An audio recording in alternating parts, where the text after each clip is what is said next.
Welcome to the Do Good Work podcast. Today I'm talking to Alex Sezer Jr. From leading the Texas A&M football team as a captain to founding and scaling multiple multi-million-dollar businesses in his early 20s, Alex has proven that he knows what it takes for teams to succeed. And he's applying the principles he's learned from the Bible to business, helping management lead with a mission, profits to have definition with a purpose, and aligning cultural transformations from Christ's teaching in the Bible.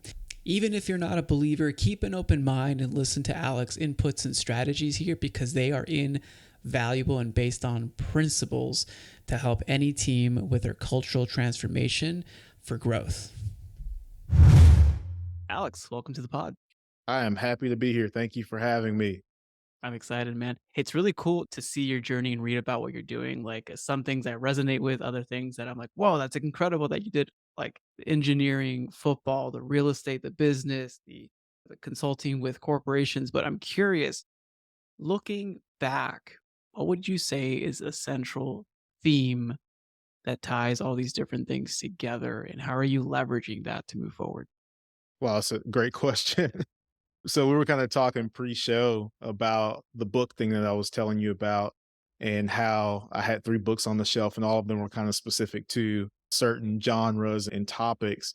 But the central theme in my life from the age of 13 on has been that God has orchestrated and directed my path. And literally all of the things that you mentioned, I am because of a God who saved and a village that raised. So that's kind of been the central theme in tying all of the pieces together is that just in every single thing I find myself doing, one, I'm flexible and okay with God shifting me in a different place. And two, I'm going to give you everything I have while I'm in that season. So I've just tried to fully dedicate myself to whatever my hand found to do and tried to do it to the best of my might and ability. And it's been prosperous and God has blessed me.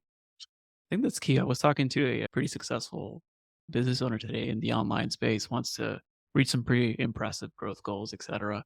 And we were talking about how just double down on what you're doing. Yeah. And this is quotable. I told him it's quotable, so I'm going to quote it here.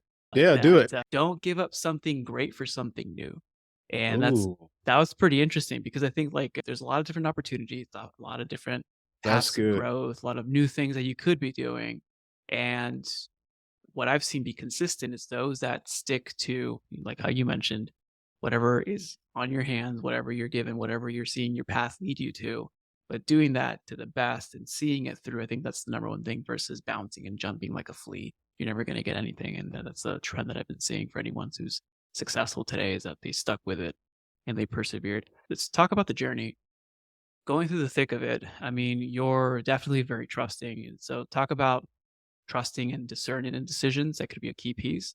But I'm also curious to know, how are you co-designing or looking at where can you have the most impact with the work that you're doing? Because you do have a rich history and background. Yeah, absolutely. Honestly, that's something I've been thinking about a lot. Mm. Actually, a conversation I was literally just having with a friend in LA. And essentially, his question to me was, you have this going, or at least you used to have this and you used to do this and you've been here and you've been there. What's kind of that one thing, so to speak, or what's that one central theme? If someone says, who is Alex? And what do you like to do the most? For me, and I told him this and I said, I get the premise of the question. My favorite thing to do is to preach the gospel. I said, but here's where I differ from some people. I don't feel like I have to say, hey, turn your Bibles to this book in this chapter in Mhm. order for me to preach the gospel. Mm. I said, so in all of the spaces that God has allowed me to enter, I allow my life to preach the gospel. I heard a It's a man say one testament. It's a time, personal yeah, testament, right? there was a quote, and it's a famous quote, but I can't remember who said it, but he said, preach, by all means, preach the gospel. And if necessary, use words. Oh, yeah. So that's just kind of how I try to live my life. So whether it's corporate or whether I'm speaking at a school or whether I'm on a big stage and there's 1,000 executives in the room, I want that to shine through. And there's a way for that to happen without me, like I said, saying, open your Bibles. It's, man, that guy really poured his heart out on the stage. I wonder what makes him like that. Or man, that guy, he was on time and he did this and the way he treated his customers. I wonder what makes him behave in such a way. And that Mhm. opens the door for me to have conversations like this. So right now, I'm not necessarily going, I'm only going to do corporate or I'm Yeah. only going to do schools. God's opening doors and I'm walking into those doors. And as long as he opens them, I'll keep walking in. When he closes them, I'll open another. So it's just, I'm just, man, I and I love it, told you this man. before, my job is just to be obedient. And that's led me to this where I am right now. So through real estate, through school, through football, corporate, churches. Yeah, it's just been a great ride and a great journey. I feel like I've lived a few lives at 28. You're So still I'm you're just, getting man. started too, Yeah. man. You say you're 28? Yes, sir. Yep. Oh, man, there you go. Well, we won't reveal ages here, but definitely same ballpark. I love it. No, this is good, man. So why culture? Why corporate? What are you leaning into there? And what are some of the trends that you're seeing right now? The remote work. I Yeah, mean, we tie it back to like actual business tangible outcomes. And that's one of the key things that I think absolutely. that I want to pick your brain on. Like why corporate? Why culture? What are the shifts that we're seeing? What are the continual shifts we're seeing? New Mhm. technologies, AIs, remotes. Tell me a Yep. little bit more about what you're seeing. Yeah. So the reason that I am almost solely focused on culture and leadership in the corporate space is Mm. because I believe that culture is literally the foundation of business success. And I think sometimes when people hear culture and they really don't know what to do with it sometimes because in the past we haven't been able to justify the Mm. ROI of having Yeah, a yeah, very strong, powerful, well-defined organizational culture. Now there are studies out there. The proof is in the pudding now, so to speak, and we've yeah. seen companies that have flourished for decades and we ask the question why, and all of these guys are starting to speak up. You think of companies like Chick-fil-A and Hobby Lobby and all of those places that we know and that have a really strong and recognized brand, they have great cultures. And I think this was amplified by the pandemic. When everyone went home and then we try to come back into a space and do business well, I think we found out which companies had a tight knit staff, which Mm. companies had, I think it exposed some of the cracks in organizations. Oh, yeah, it accelerated business, I Yeah. think. If we're all in the room together, and there's deficiencies, sometimes those things don't show up. If, Mhm. if Sally's not doing her job, if Joe's not doing his job, sometimes those things fly under the radar. And then we kind of break out and we have to communicate in different ways. So I think that adversity pushed to the forefront that people, number one, know that culture matters. And I Mhm. think now what we're seeing with people that are coming behind us, when you think of millennial, Gen Z, whatever other generation that they're labeling now, we see that those people are caring a lot more about organizational culture more than just salary and benefits. So another thing when it comes to the ROI of culture, one of the biggest symptoms of a poorly defined culture that you're going to see in an organization is that you're going to have a high level of turnover. So we saw things like the great The resignation, 47 yeah. million Americans quit their jobs in 2021. They weren't fired, they voluntarily quit. Yep. See things like that happening. And then when you factor in the cost of that, so now we're going ROI. Not my study, but studies have shown that the average cost of hiring the wrong person is $15,000 per hire per year per person you hire incorrectly. Oh my gosh, yeah. The average cost of losing the wrong person, you got a good employee, you run them off because of a poorly executed defined culture, is $30,000 per year per person. I feel So like that's too conservative. That's way when low. you it probably is, and it's probably skewed by some smaller businesses that maybe somebody leaves and there's not a huge impact. But when you think about especially when you have executive leaves, Mm. especially when you have people who've been in the organization for a long time, those people leave, there is a huge gap. There is a huge learning curve. There is a huge void. So and a huge ROI implication to the business. So just that's just a very small example. Yeah, So yeah, let's say if you do one of those a year and you have 20 employees, it's $45,000. That's a salary in yeah. Texas, at least. Well, that's a salary and a decent sized average income. So if you think about that and multiply it out with companies big names that have 1,000 employees, 2,000, 100,000 employees, and as you get more people, typically more problems. Yeah. So now you amplify that situation to where you have organizations losing millions of dollars and culture's the root of it. And it's just yeah, So it's the intangible too. That's a hard to I mean, so much verbal liquid gold. I mean, I don't know how to describe it, but like a yeah. lot of really key that you mentioned out here. I mean, I'm not in the enterprise, but I'm in the SMB online remote staff, maybe the Mhm. max 50 employees and the Right. biggest like mid-market, but I'm living it. I see it 100%. And specifically, I think it affects a dramatic effect on the smaller businesses too. Because yeah, maybe if for a bigger machine, someone leaves, it's a wheel and a Yeah, cog, the or number's greater, but the impact to the smaller company, they it's pretty feel it. Like, I significant. mean, because here was a difference. I've been in big companies and small companies. Yeah, In a big company, when you have some type of disruption, let's say you have, I don't know, 500 employees, an executive leaves, two people may know it happened. yeah, And then eventually your staff finds out. In a smaller company, you have anything going on at the top. Let's say you have 20 employees. yeah. So you have three executives. You have anything that goes wrong up there, it affects all 20 people immediately. Oh, dude, I saw it firsthand. It's still happening. So, so that's why I chose to focus on culture, just because when you really look at the success of business, it's going to go back to that. And not just business, sports teams. I'm a former football player. Yeah. There is a reason why some teams win and some teams lose. There's a reason why you have dynasties and then you have other organizations that I will not name that we all know. They just lose every single year. What's the difference? NFL, these guys have the same exact, not exact, but very similar levels of talent. And then you have a coaching change who takes the same exact group of players and they win. It's probably not play calling. It's Yeah. probably not alignment and assignment. There are some root issues in cultures and organizations that produce results. The right outcome. Yeah, and this like they have the same levels of access, nutrition, Yeah. supplementation, support, resources, etc. So I mean, you're nailing on a huge So, point. I think there's also like a linguistics problem with naming culture because it's like brands. Like I have brand friends, right? And just making sure they're not outside. They're not going to spear me because they'll stay. I mean, brand. No one gets what a brand is, right? You say, mhm, "Here's your brand," like, "Oh, it's a logo," and you'd mock yeah. people just by saying that. But the same thing with culture. I think there's a linguistics because it's deeper just than a human showing up and how you treat another human. I think that's the premise and that's the basic Yeah. intricacy, and I wanna ask a solid question around that. Yeah. But it's more around I think we need to relabel it, and maybe we can come up with that on this call, Yeah. but this Let's do we it. need to reposition culture because it hits on branding, it hits on positioning, it hits on market assessment, it hits on how others perceive you, who you are, Mhm. which is the definition of brand, but it Yep. also perceives how you execute. Mindset, I think that's a huge Mhm. component to individuals. I think you have, like, a building blocks if I'm naming them out, Yeah. but they're all interconnected, and it's not just one It's thing of not like, just "Hey, I'm one. just gonna Yeah. change someone and they're gonna be happier."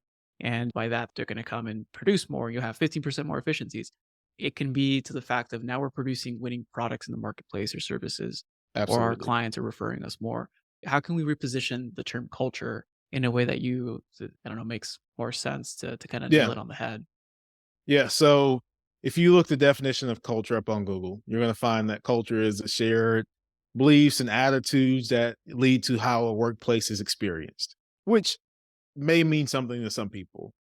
I like to even go more simple than that so that people can understand how it's built. So the way that I define culture is three different words that go into this definition, but the three words are the thing that matters. The three words make the definition: beliefs, behaviors, and results. So we can look at a set of beliefs that influences behaviors that leads to outcomes. Mhm. That kind of completely gets the full definition from 100%, yeah. how the workplace is experienced, the results that you produce, how we treat each other, beliefs, behaviors, and results. So my job is to go into an organization and figure out, what are your beliefs? How do we clearly define and articulate that? How do we do it in a way that it influences behavior that produces the outcome that we want, the Okay. results? So that's the framework that I start with. What is culture? Why does it matter? We Mhm. just talked about some of the ROI implications of culture. How is it created? So here's where we kind of get into the secret sauce, so to speak, as far as how is it created. So I use seven different pillars, like creating that culture. So it's vision, and you could say, you could put statement behind some of these words. So vision statement, mission, purpose, core values, your brand, your team, and then building that culture authentically. So you may say, well, why do you use those seven things? Vision inspires us for the future. So it's an inspirational statement defining what an organization hopes to achieve in the future. So that what that does for an organization is it gives us a clearly defined outcome. This is what we're looking to accomplish. And what that does is it helps everyone in the organization see how what they do individually Mhm. plays into the organization achieving that outcome. When you think about mission, I do a lot of different things with mission, and I love mission because I can market mission. And here's what I mean by that. So, a mission statement is more of kind of that everyday statement. It's the kind of why do we exist? What do we do? How do we do it? So, when it comes to mission, I create statements. This is going to sound daunting, but I promise you it's not complicated. I combine what we do, how we do it, Mhm. why we do it, who we service, and our core values in my mission statement. So, for example, let's say I'll give you an easy one. If you were a clothing company, sustainable green clothing company. So, if you say, man, that sounds crazy to put all those things together, Mm. what do? Make clothes. How do you do it? Sustainability. Why Yeah. do you do it? Preservation of the planet. Who do you service? Conscious consumers. What are your core values? Kindness, sustainability. So then I'll take that mission, I'll create that statement, combine those. So I will say our mission is to create clothing for conscientious consumers, thereby preserving the planet. Boom. All of those things just I combined in love a it. short, Yeah. concise statement. You can market your mission. Take that statement, flip it on its head. Mhm. So Simon Sinek, start with why. Here's how I say it. We believe in caring for the planet. So now we start with the why. This is why.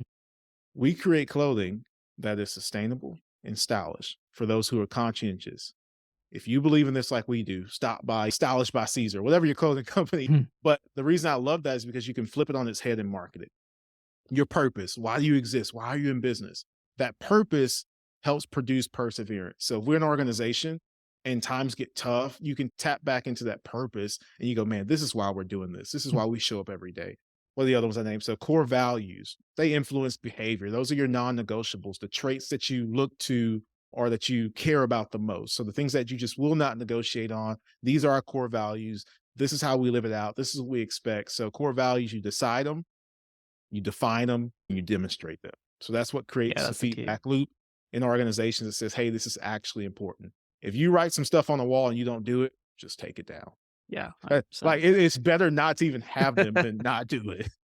And then yeah, I can go down the list. I don't want to take all of our time just on this, but No, this that's is why d all of these pillars matter because what I'm doing Mhm. is okay, vision, inspiration for future, purpose, perseverance for today, mission, why do we do what we do, what change we're looking to make, core values, why we behave a certain way and how we do it, how we treat other people, your team. I could talk for hours about hiring and firing and finding the right people.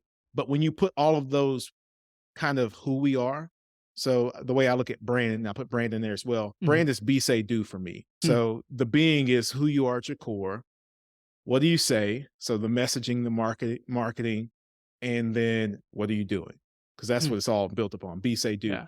So all of those things help each other. They feed each other. And we Mhm. need all of them to make sure that we have that strongly defined culture that produces the results that we want. So I love your frameworks. I wanna follow up on those frameworks yeah. and just see where they're at because 'cause you'll I'm sorry replay if I that. lost anyone because like I it's all in my head. So I'm just like No, bouncing no, off. it was clear. I I'll just need to skip stuff replay sometimes. it So with in slow yeah. motion to take notes. No, this is key. So, essentially, I mean, 1, I do want the frameworks if you have the book, let me know. Yeah, But absolutely. the second so, I mean, you focus I think your how is the culture, but you're essentially transforming an organization's identity to execute their Yeah, mission.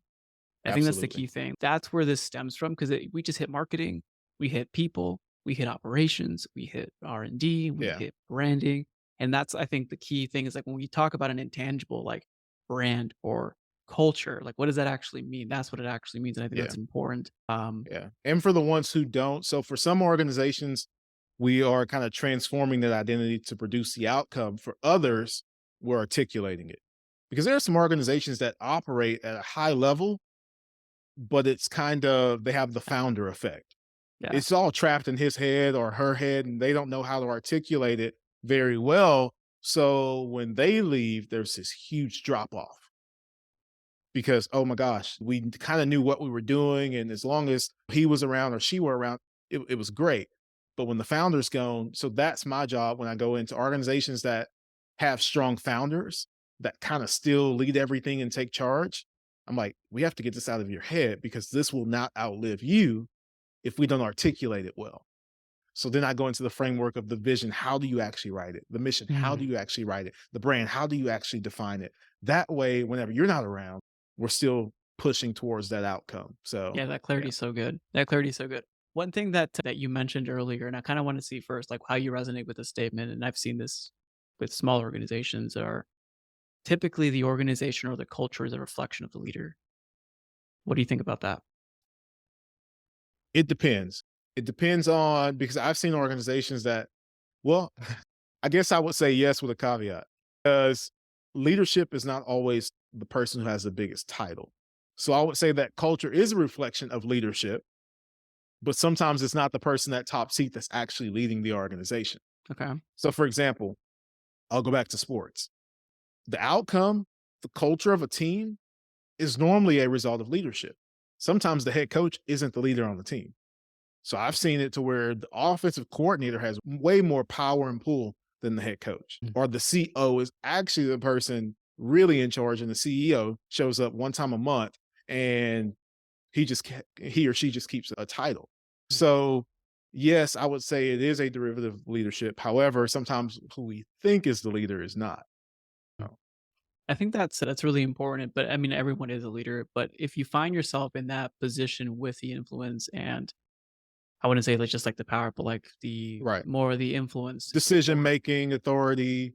yeah, how do you personally self reflect of like what kind of person you have to be or become in order to be the best? Because I know you do everything with care and intention. What is your process for that?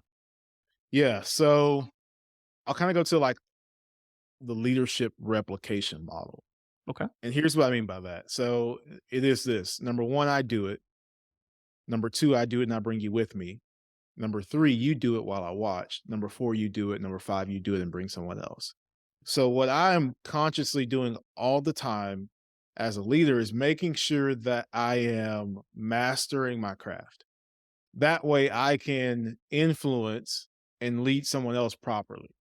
Because if I'm not in the right position, I can't help you get there. Yeah. So, I would say number one, it starts with self, like that self evaluation. Like, who do I need to become to help you become this person? Or who do I need to become to help this organization become that organization? So that's where it starts for me. Is like, who do I need to be to help you? And there's a bunch of different things that go in the self Yeah. improvement. There's a bunch of books that do it Yeah. better than I do that can tell you about that stuff. But that's where it starts is like evaluating, okay, here's where because that's the second part of vision, I guess, is here's where we want to go. How do we get there? So actually digging into, okay, well, here's the big grand vision. What do I have to do tomorrow? What do I It's have to do tangible. today? The Yeah. steps. So yeah. Starts with self, like pretty much is like the hierarchy upside down, right? I do the job, Yeah. proficient in it, train you to do it, become a Absolutely. manager for to do it, delegate you to do it, then have you Yeah. empowered And then to. empower and trust. Absolutely. Oh, that's key. That's pretty fascinating, man. There's a lot of good frameworks. Yeah. So and the reason I use stuff like that and I have acronyms, I want my job is not to come on this podcast or not to walk into an arena or a stadium or a business and for everyone to step back and go, wow, Alex is really smart and we have no clue what to do what he just said. My job is to come in and people go, why haven't we done it that way all these years? That was so simple. It's That working. was so clear. And I'm sorry for the people who are like, he said a lot of stuff. I don't know if that was clear. That's my job.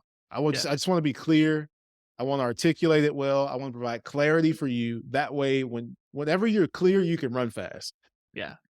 Because if you're kind of unsure of where you're going, you slow your vehicle down. You start looking around. You pull out your map. You're trying to figure it out. But man, when you know, man, I go 100 miles, I turn right, then I'm going to make a left. It's just a different energy Yeah. that you can approach things with when you actually know with clarity, this is what we have to do. Even just So that's starting my, your I'm day like trying to, that. Yeah. yeah, I'm just trying to bring clarity. So, No, I love that, man. When's the book shipping? yeah. So, Gotta put a deadline. Here it is, public. yeah, for all of the audience out there, I'll explain what I meant by book. So I have 3 books on the shelf.